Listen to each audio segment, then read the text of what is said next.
Welcome to the course on the golden moments of addictions, alcoholism, and 3 principles webinar series.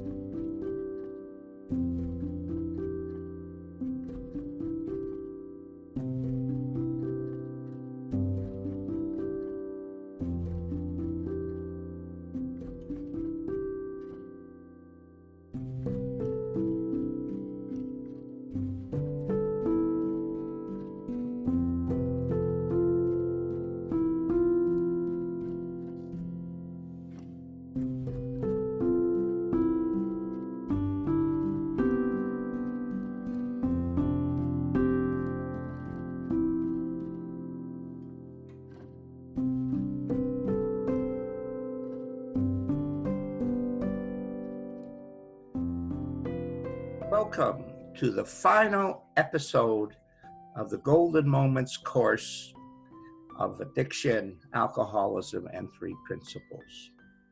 This has been a 6-month journey for myself, and it's satisfying for me to sit here and talk about the last episode. I had no idea what the shows would look like, and I'm actually quite pleased with the way they have turned out. They, along with my book that I am writing, The Evolution of Addiction Recovery, which is 90% finished, have grounded me. And I want to emphasize to people, when you work on projects like this or teach, not only do you learn more than the students or the people who are viewing, you also become grounded. It's like homework, I guess you would call it. And I have enjoyed that aspect of it. This show highlights 11 guests, their wisdom, their sharings. And I want to emphasize that easily I could have picked many other cuts that showed tremendous wisdom. And in that, I would like some of you at least to go back to the full shows and see what I mean, that I could have created 30 or 40 episodes easily. But this is my subjective viewpoint on the shows. The other thing I want to highlight to you is there are a couple of shows that were unique in the topic that we chose, and they are best viewed in full. And I want to emphasize the show on relapse, the show on 12 steps, which I really feel that the 3P community is extremely weak in. Why is it so hard? And a few others. They are best viewed in totality for the real impact of those. And that is something that Greg and I were very proud of, that we picked topics that perhaps other 3P communities or 3P professionals were not easily addressing. So sit back, as usual, enjoy yourself, and thank you very, very much. Enjoy this resource. Lots of love, guys. Lots of love.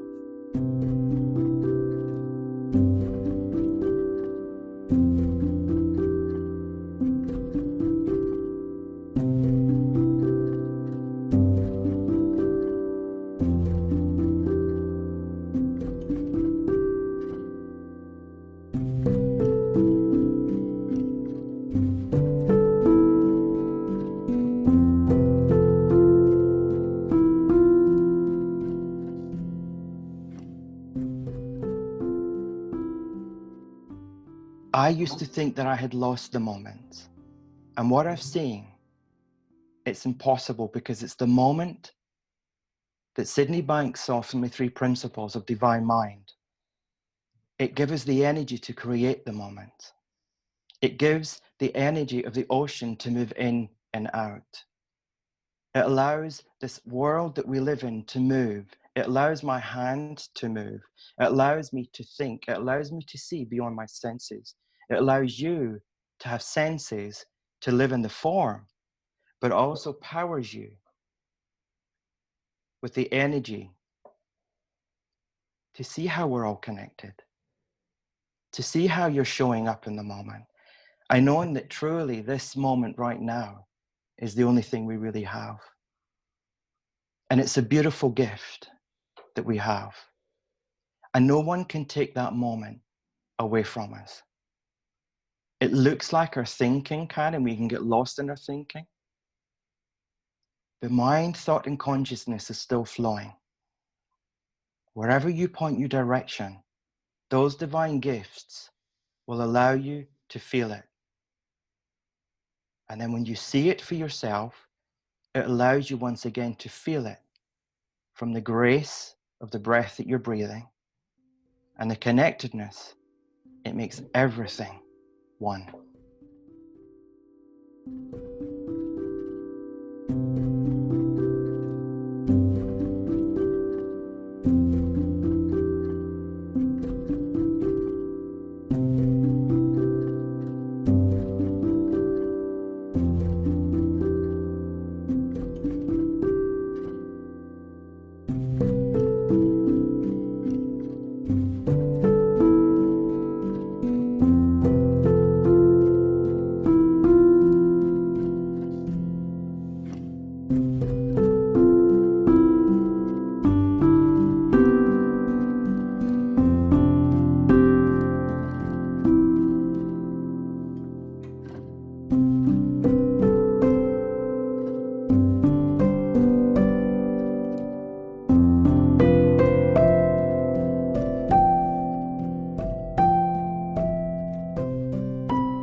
I'm going to ask Bob, we had a little discussion about this topic, which you could either start with spirit and psychiatry or the quiet chambers of the mind as expressed by Sid Banks. Now, I want to emphasize that's where Sid is talking about. He's not talking about all that psychological and you got to solve your problems and you're not perfect type of stuff. He's talking about the quiet chambers of the mind. In 1976, he put out a tape called The Quiet Mind. And to this day, it is still one of the most powerful messages he has.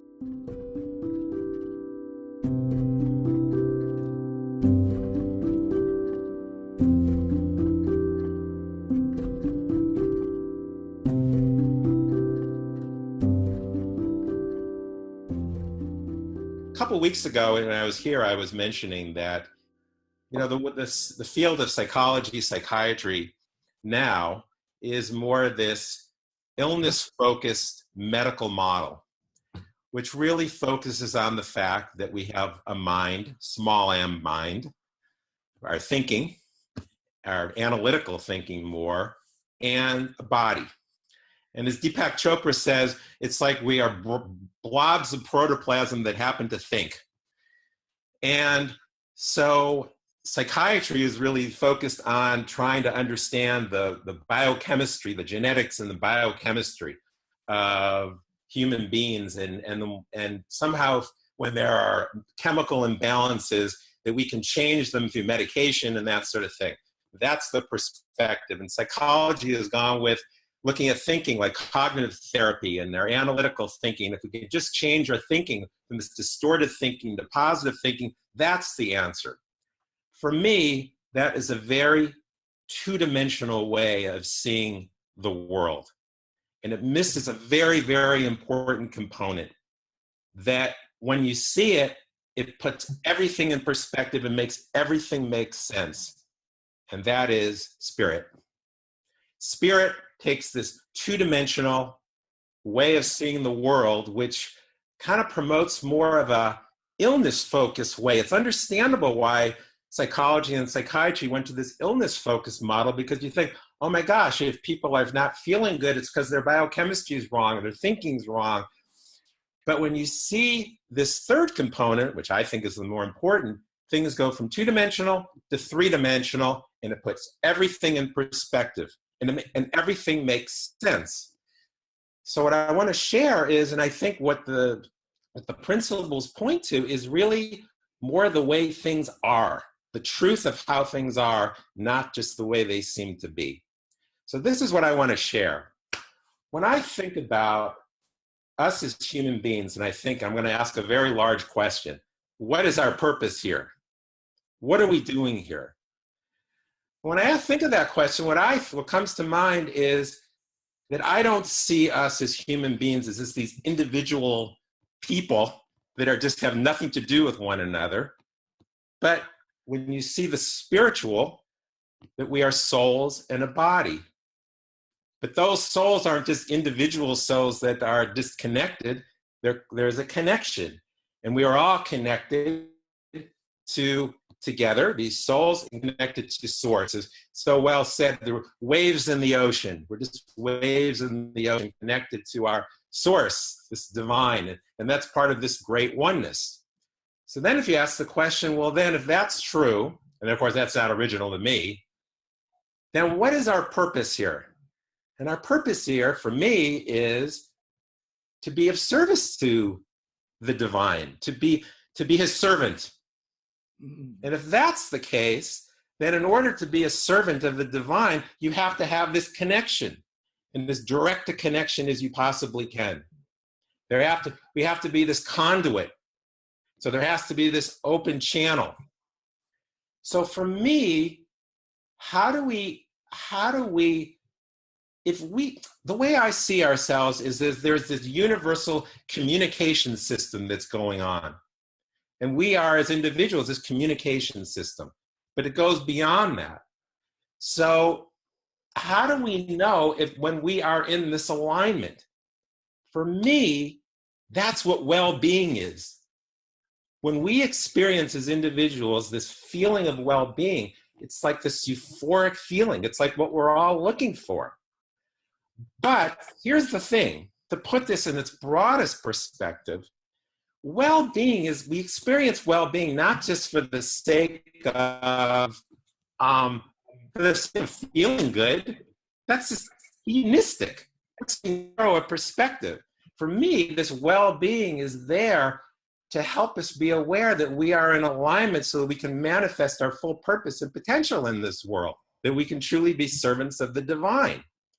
So then the question is, well, is there a way that we can deviate from that? And of course we can. And that gets the question, well, how do we get in our way? We get in our way and thus lose this connection when we get caught up in our personal egoic thinking, and to the extent this insecure egoic personal thinking. And then what happens is we begin to shift. And what happens is we don't get broken, we're just simply out of balance. And how do we experience that out of balance state? Symptoms. This out of balance state gets reflected in anxiety, depression, anger, irritability, frustration. But here's the thing, all that showing is telling us through this communication system that we're just out of alignment. It's a gift. It's the divine calling us back, wanting to be home. It's not a bad thing. In psychiatry and psychology, we think symptoms are the enemy. No, it's not the enemy. It's a gift. It's a way of saying that we're out of balance. And so here's the way it works. The beauty of the system is when we go out of balance, there is this, because of part of who we are, this oneness, there's this universal intelligence that we are a part of. Part of this universal intelligence, it informs us, there's this natural innate energy that wants to bring us back into balance without having to do anything. That's the brilliance of the system. That's our natural capacity to self-heal, both physically, psychologically, and emotionally. That happens unconsciously, and within us, we can tune into that, these messages that we get from the quiet chambers of our mind, from this inner wisdom, that gives us messages as to what we need to do to make the adjustments to get back in balance so we can experience our well-being. Why? For the bigger purpose of being connected to the divine to manifest our true purpose.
what Harry said about it being spiritual, it's spiritual. If you cultivate that love and understanding towards her now within your own heart, it will affect her. It will affect her. Trust, the opportunity will come. Do your own work on opening up and your heart to her. Get rid of, and whatever you need to do for that defensiveness not to be there.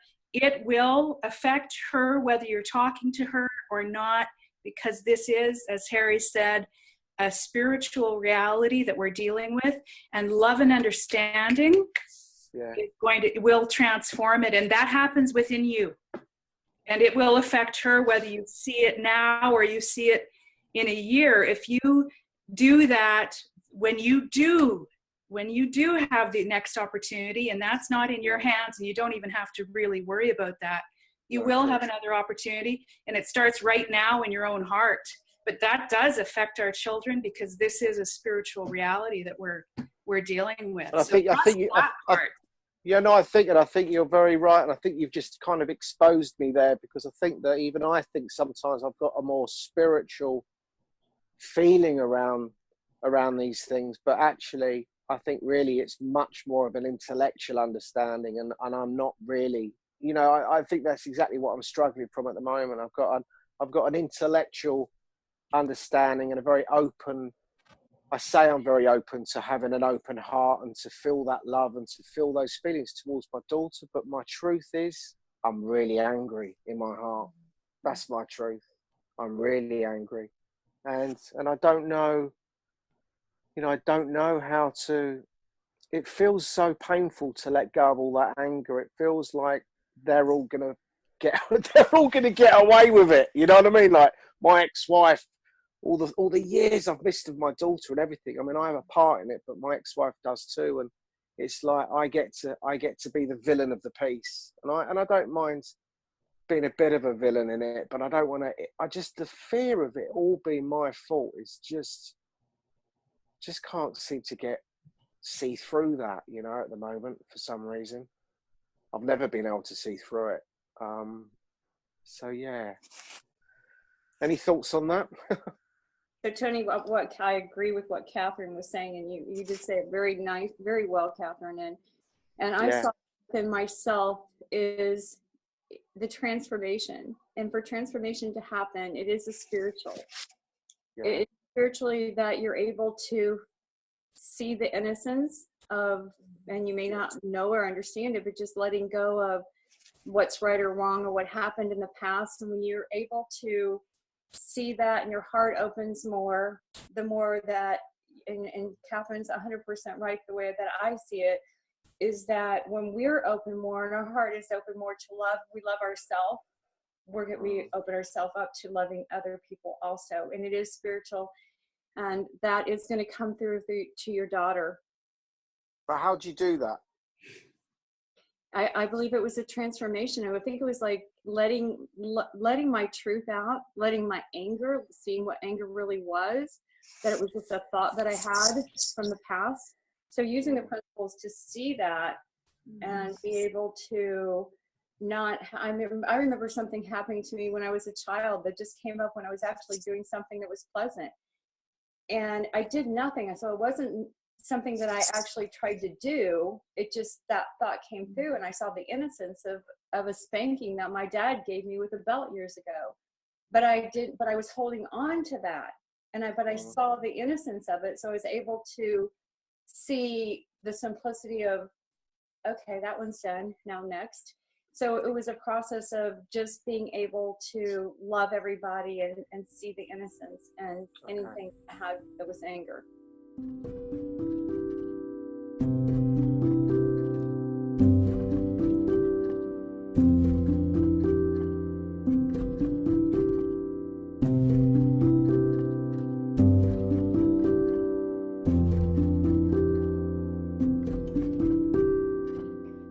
And that's the same for me. So I share that same feeling that you're feeling.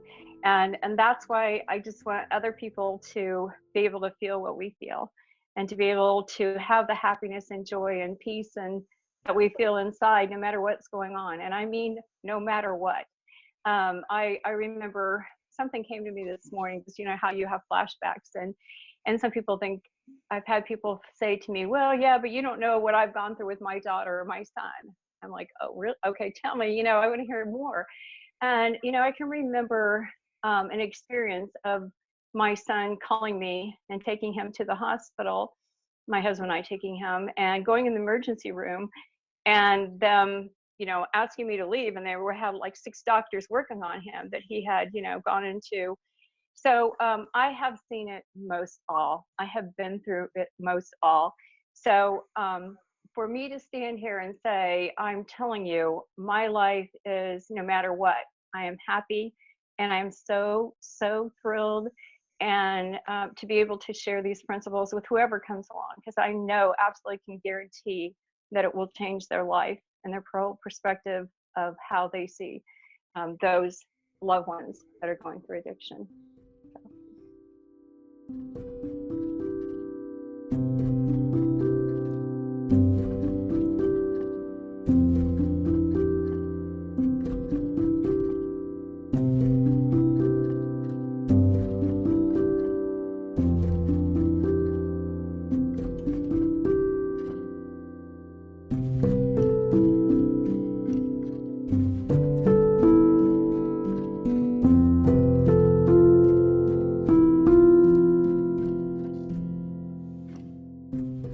I want you to just stay with you.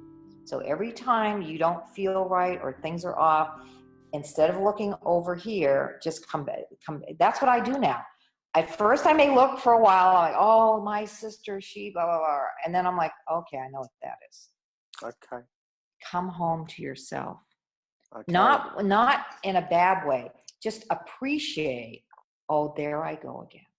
Yeah. And you know what, Tony? You're not alone. Everybody on this call, everybody on the planet, we all have that same experience. We tend to look out and go, and then, we're off to the races. But see, now we know something. Now we know, wait a minute. No, wait a minute. It's again, the paradox. The more you think it's out here, the more you want to realize it's in here inside you. Yeah. And you know what? Be patient with yourself. Have compassion. How often do you really have compassion for yourself? No, I don't. You don't. No, you don't. And that's where it has to start. Okay. You need to appreciate you're doing the best you can. You're listening to you're hearing people. Whatever you're doing, you're just trying to help yourself. And you need to just appreciate this spiritual energy that really is going to take care of you. You can kind of cruise for a while and let that part of you take care of you. I was so relieved when I heard that. I honestly think that may well have been the best advice anyone's ever given me. Thank you.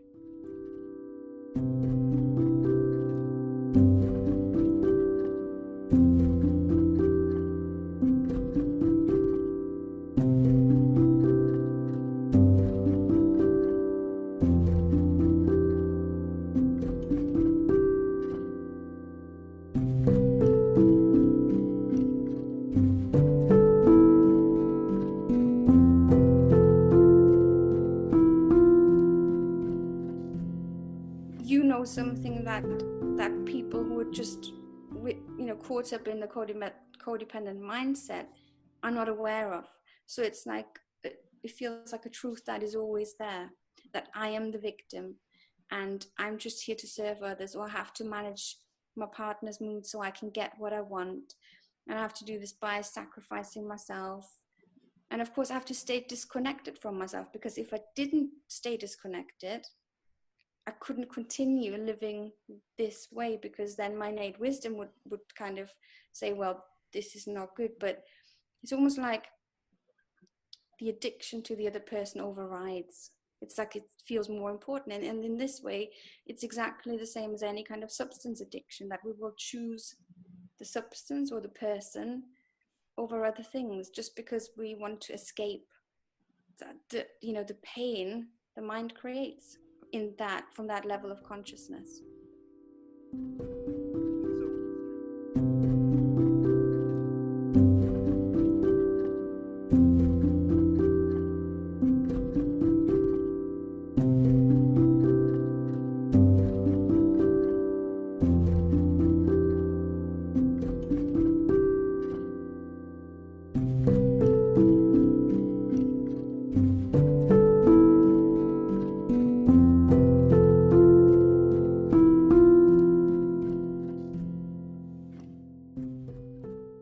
I've sort of worked hard all my life. So the first thing I did was I researched addiction. And for about 12 months, I read everything there was that I could get my hands on about the current model of addiction, the disease model.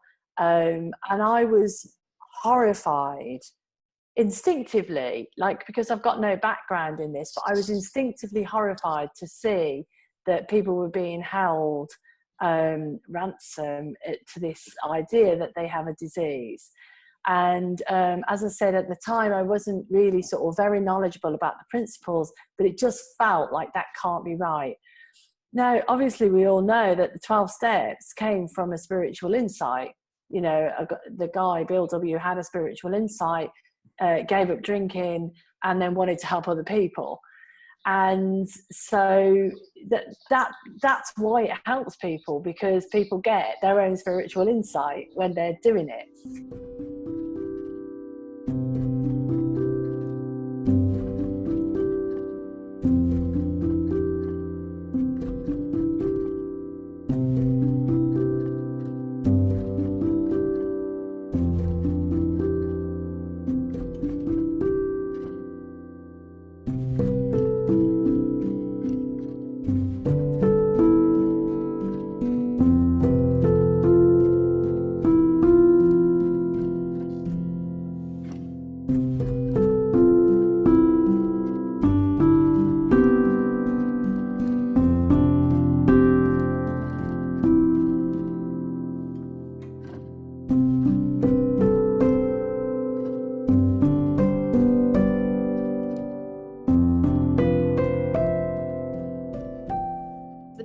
Curve for us in the townships was the first day.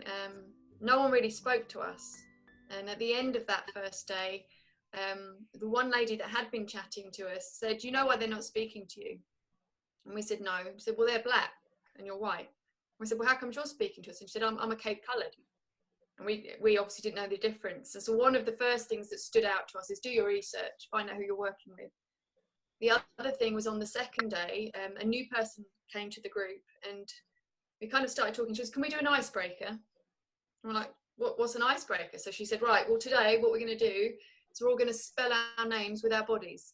We had to stand at the front of the room and use our body to spell name.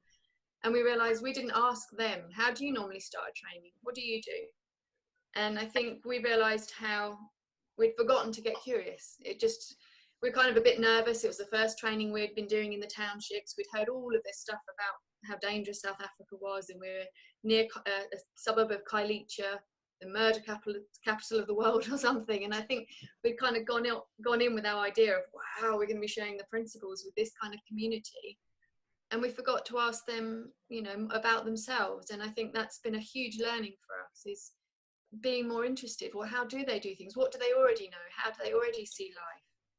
And so much of the time when we did get curious, there were so many examples of resilience and wisdom and just incredibleness shining through in this community. And one of the ladies whose daughter was on some kind of drug, a tick, I think it's called, and her son had been in jail and then come out and then been murdered. She was harbouring her nephew away from gang members.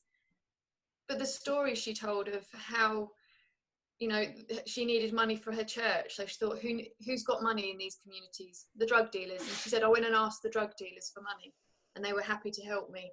And like the idea she was coming up with, and the life that she's led, but how she is in a position within a charity trying to help people, you realise that resilience and common sense and wisdom is already present, the principles are already at play within us all. But it hadn't been pointed out. So some people in the organisation thought, you know, she had something they didn't. Doing this group, it was almost just saying, wow, what she's realised is that she has the potential for anything in any moment. And that's not just her, that's all of you. So we had such a learning curve working with those women, and now there's men joined the group, of just, wow, you know, we can think we're the big teachers and we've got something to share, but you know, this teaching in some ways is so simple and so deep, but really it's so just one thought away from people. And I think it's uncovering that more and more rather than teaching. So we kind of realized the word facilitator and what that really means to facilitate a group.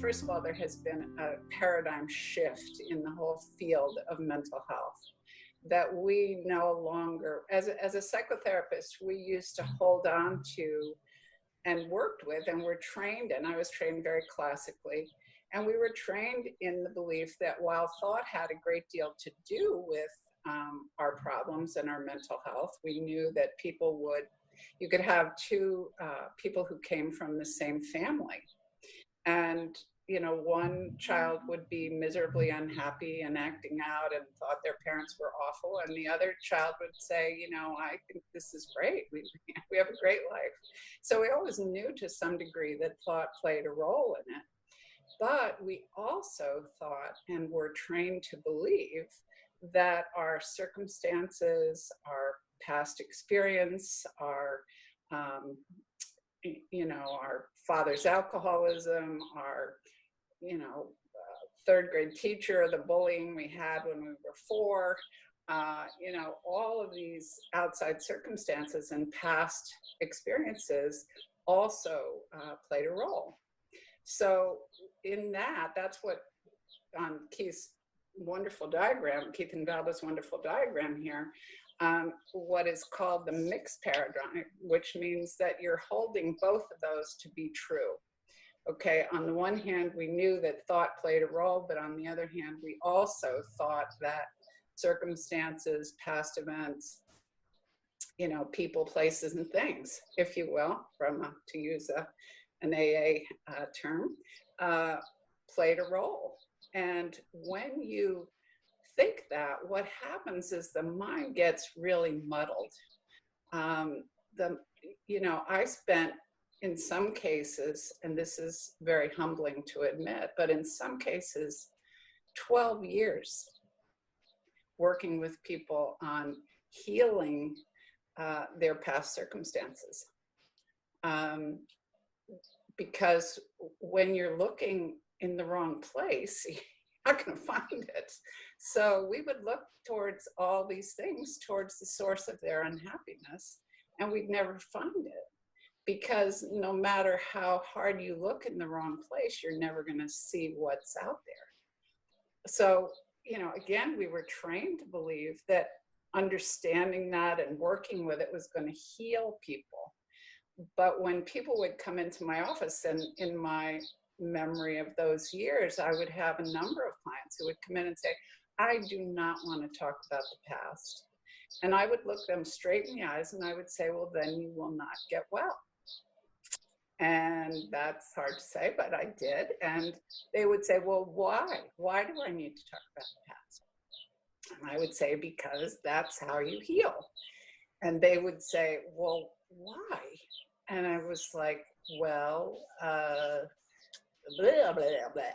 I actually had no explanation for that. It just was what I had been taught, and it looked true to me. So I just fed them that line. And so then we'd start going in and doing this sort of surgical removal of the scabs that had covered up their pain, and then they were really unhappy, and then they'd usually leave or they'd start drinking again. And it was really kind of counterproductive, again, looking at it. And some people, I think, were able to just go back, revisit it, and move on. But to the extent that you kept looking at it, it just really created more of a problem than it solved. So the single paradigm just says it only works one way. Now we know how it works. So a paradigm shift is a complete understanding of how the human mind actually works, and it only works one way. It always has, it always will, without exception, 100% of the time. I always tell people 100% of the time, without exception, forever and ever, amen, that's it, period.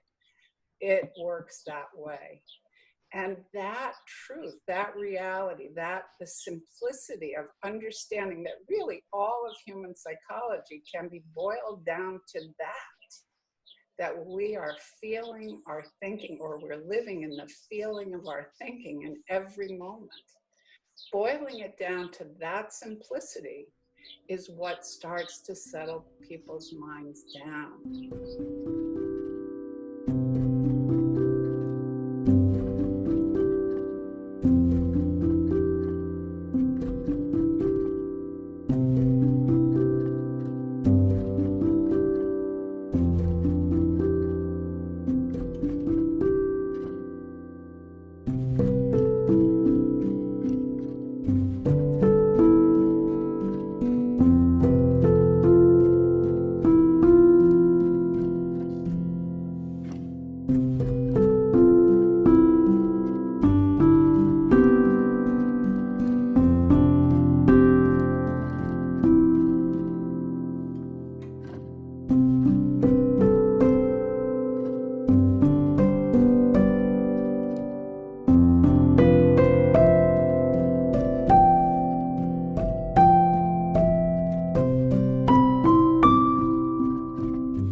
That's really where the single paradigm leads us to, is to be in the present moment. Yeah. You know, when you can start to see that, you know, anytime you're projecting something into the future, or you're thinking about something in the past, you're in a state of thought. Mm-hmm. When you can see that, it's like waking up from a daydream, and then you become grounded in this moment. And Yeah. when this moment, you know, you have the full experience of it. You know, rather than being distracted, you really are present to whatever is going on, whether it's a back rub, or a child's smile, or a flower. Or, you know, you're here. You're able to use all your senses the way they're designed to be used, rather than having them layered with thought that act as that impair our ability to be present. So it's one of the great things when we can continually, on an ongoing basis, begin to see how our thought is the only thing that takes us out of this moment.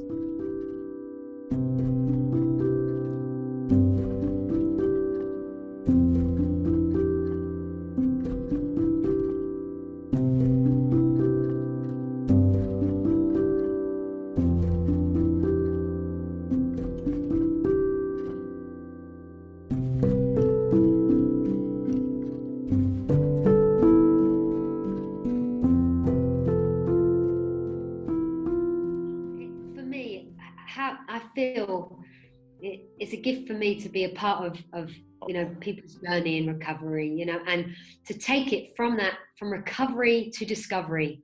You know, I talk about that a lot, or recovery from the heart, and to that feeling, if we can drop into that feeling.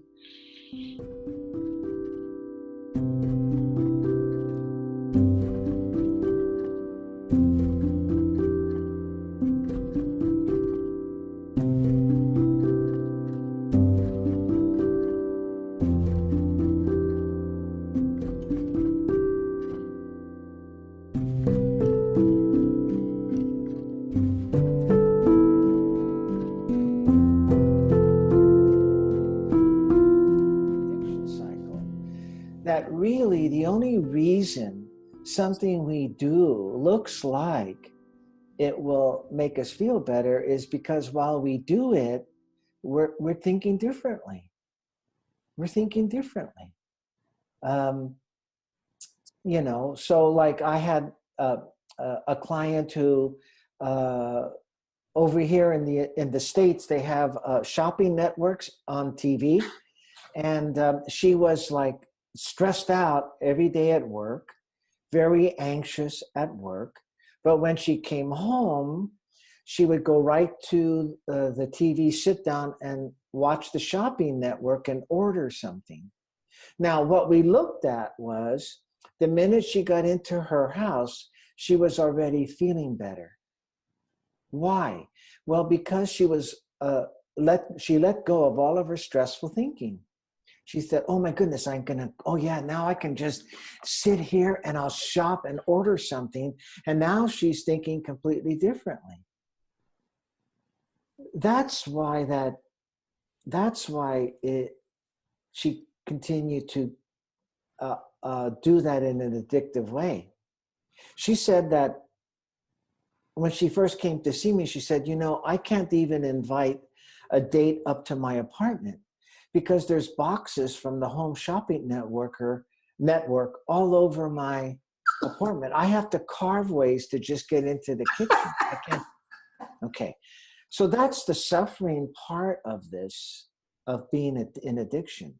But what she started to see was that her suffering and painful feelings were just habits of thought. She started to catch on to the nature of thought, how the feelings that she was having was just coming to her from the way she was using this beautiful gift of thought. Now, once she started to see that, then she got insights.